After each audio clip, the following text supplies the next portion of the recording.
This is all fours, knee hovers or hands and knees, knee hovers to a down dog or pike position, as it is also called. So basically you have a couple options. You can either stay with just hovering your knees off the ground slightly, or to make it a little bit harder, you're going to move back into the down dog position. So you want something to squeeze between your knees. So I have a yoga block here, that works great. You can also use a towel rolled up, a pillow, a toilet paper roll actually works really well. The size is pretty good at one that hasn't been used yet.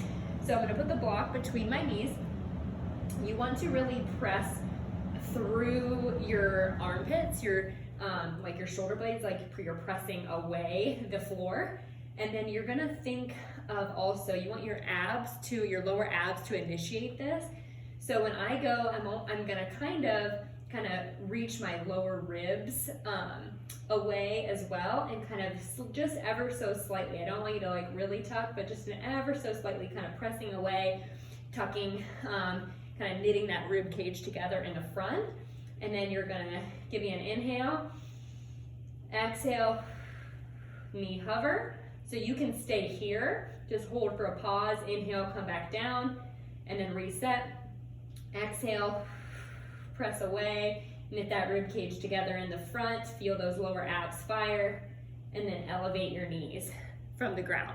So you can stay there and just do maybe a few sets of maybe 4 to 5 reps, holding for a pause.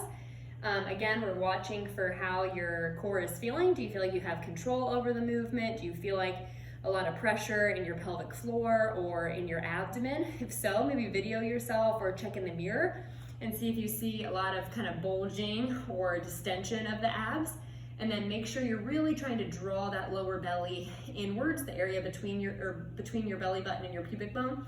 Really try to draw that area inwards to help with that. So next, kind of the progression and the full exercise that we're doing here is we're moving from the hover back into the downward dog. So we're lifting our knees up, going back into the downward dog or pike. So inhale, so again, we're pressing away, slight tuck as I'm firing my lower abs. Inhale, exhale, hover knees, press back into the downward dog. Inhale, come back down. Exhale, gently you're squeezing the block. Really, you're just kind of holding it in place as you exhale. So we don't really want you to like crazy all out squeeze the block. You're just kind of gently squeezing it. That's going to help activate the pelvic floor and those lower abs as you transition back into the downward dog. So inhale, press away. Exhale, lead with the lower abs, come back.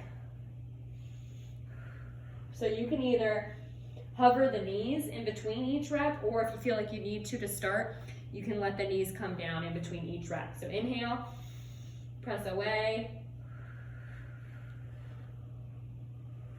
and really try to drive your heels